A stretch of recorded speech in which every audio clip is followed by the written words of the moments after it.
Hello, YouTube. This will be Excalibur Myth Busting Episode 2, and the focus of this will be Slash Dash. And the main myth that I'm busting here is a myth that I see a lot, which is Slash Dash damage sucks or is terrible without Exalted Blade drawn.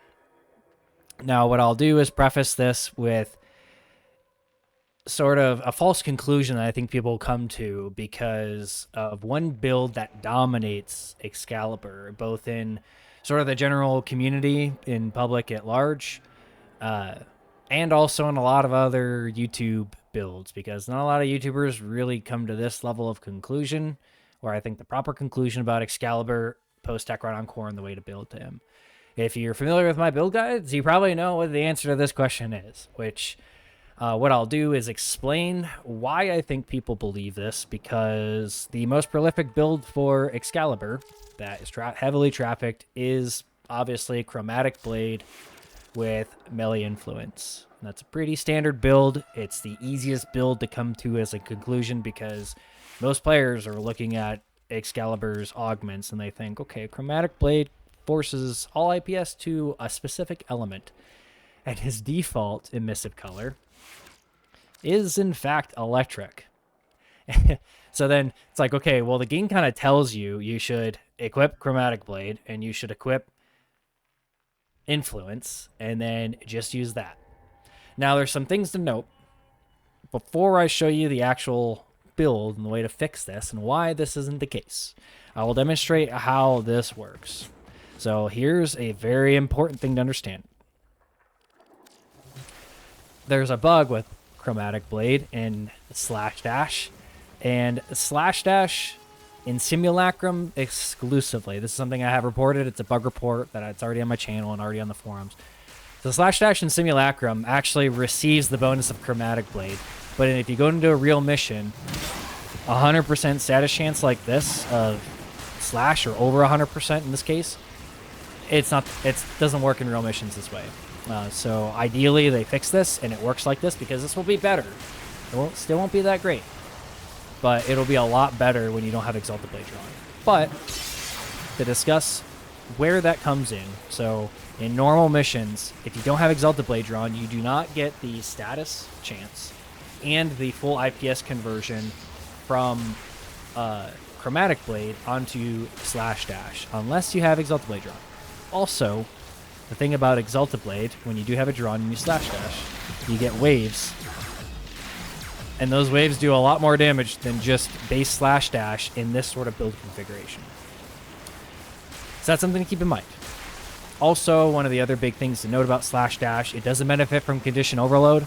So then if you have only Condition Overload as your source of melee damage on your build, that is going to limit the capability of Slash Dash. That's why I run usually Sacrificial mod set, because it gets you really good breakpoint, just baseline on crit chance. But you can easily run Prime Pressure Point and Condition Overload and then Galvanized mod just fine.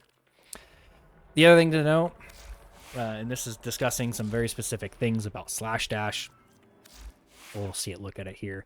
So if you don't have Exalted Blade drawn, you don't generate combo on Exalted Blade, and therefore you're not able to stack things like this. The only ways to get these benefits from these combo chance, combo multiplier mods on Slash Dash without Exalted Blade drawn is with initial combo. That can be done with Galvanized Reflex. Is it worth the mod slot? No. Is it worth using Crescendo and fully stacking that and then having that passively give you 12x220 just to stack these in the background? No. So that's where, really, if you have a Slash Dash more focused build, there's a whole different way to build it, and I'll show you that. But getting back into Slash Dash and some of the specifics behind it, so I already discussed it. No, in Simulacrum, it doesn't apply properly like it does in real missions, but in real missions, Slash Dash does not benefit from the full IPS conversion of Chromatic Blade, nor does it receive the status chance, nor can it receive Blood Rush and Weeping Wounds bonuses without fully stacking initial combo unless Exalted Blade is drawn. These are the things that are required if you want to unlock on Slash Dash. You have to have Exalted Blade drawn. So I think this is why people think this in general, because it does suck in this sort of build configuration. Now, how do you get this to not suck? I'll show you that. So let's look at this build. You might notice some things. If you're a frequent viewer, don't even kind of ignore these. You could obviously ignore these. If this was running on Umbra, I'd just be running triple Umbral probably, but this is something I was going to play around with a little bit to see how much I like it. But notice Arcane Impetus. Now, if you've seen a lot of my other build guides, you know exactly what this build is, because there's a reason why there's Archon Marauds, and then there's a reason why there's Arcane Impetus.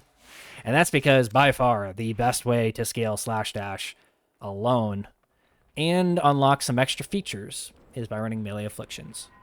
So why is that the case? If you want a absolute deep breakdown into that, I have a whole build or a whole video just discussing an overview of this sort of build configuration, including the difference between this variation and like if you wanted to have Blood Rush and Weeping Wounds and have like a hybrid setup. But overall, this is still going to be the best benefit because there's some extra bugs and stuff that I'll cover in probably another Myth Buster, because there's some bugs that hopefully get fixed but still haven't been fixed that deal with some of the new features on Exalted Blade and Techrot Encore.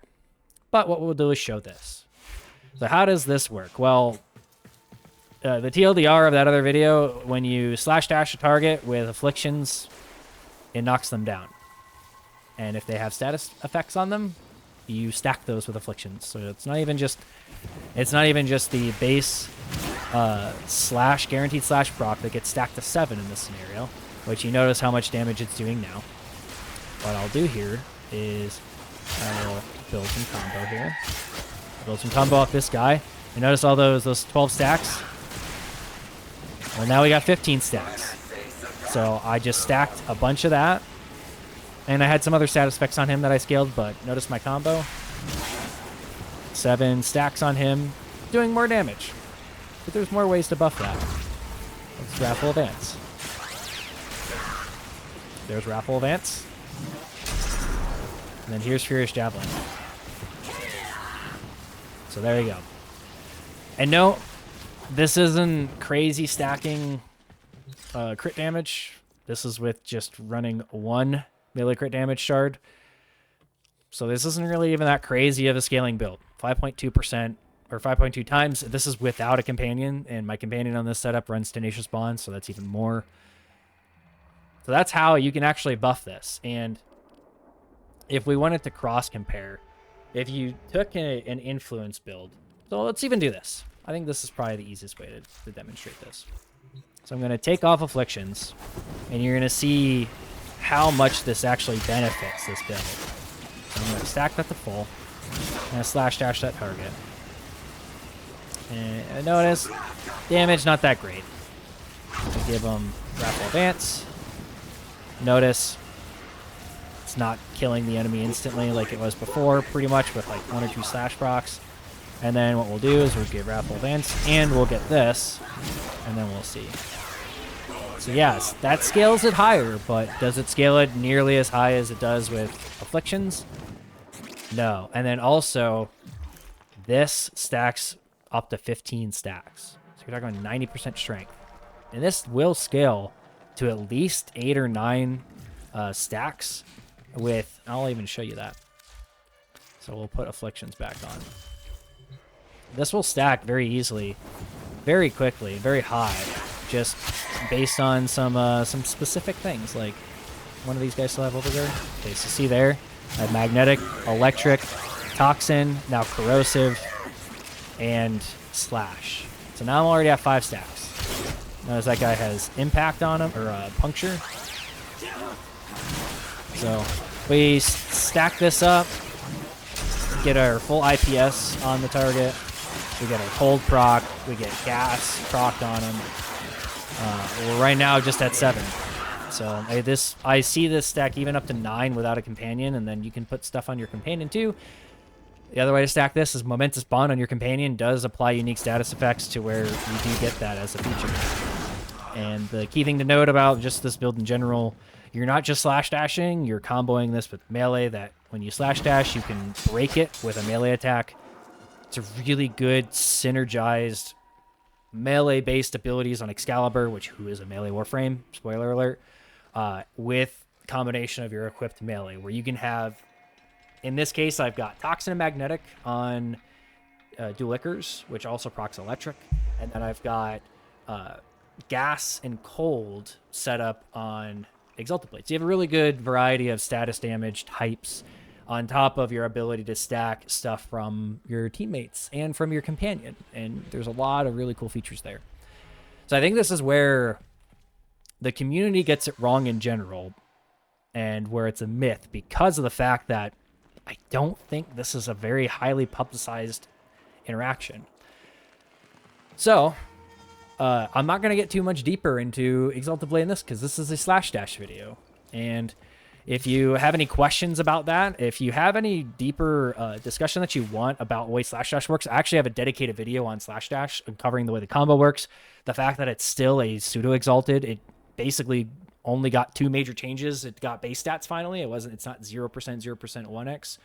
It's now 15%, 15%, 2x, and scales directly off of slash dash or directly off of Exalted Blade modding and not your equipped melee. Those are the 2 big changes. That's all they changed. The combo works the same with the way it inherits combo from your equipped melee or your drawn melee in this scenario, like your drawn equipped melee or your drawn Exalted Blade.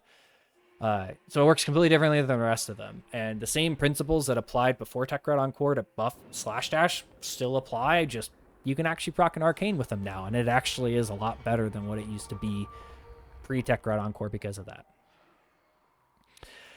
Yeah, so any questions, anything that you think I missed, any other questions about slash dash or any myths that you've seen that you want me to discuss? I think any remaining slash dash specific stuff, leave in the comments below and I can get to them. If it's something I haven't thought of, please find some things that I haven't thought of to test because I love doing that kind of stuff. And thanks for watching.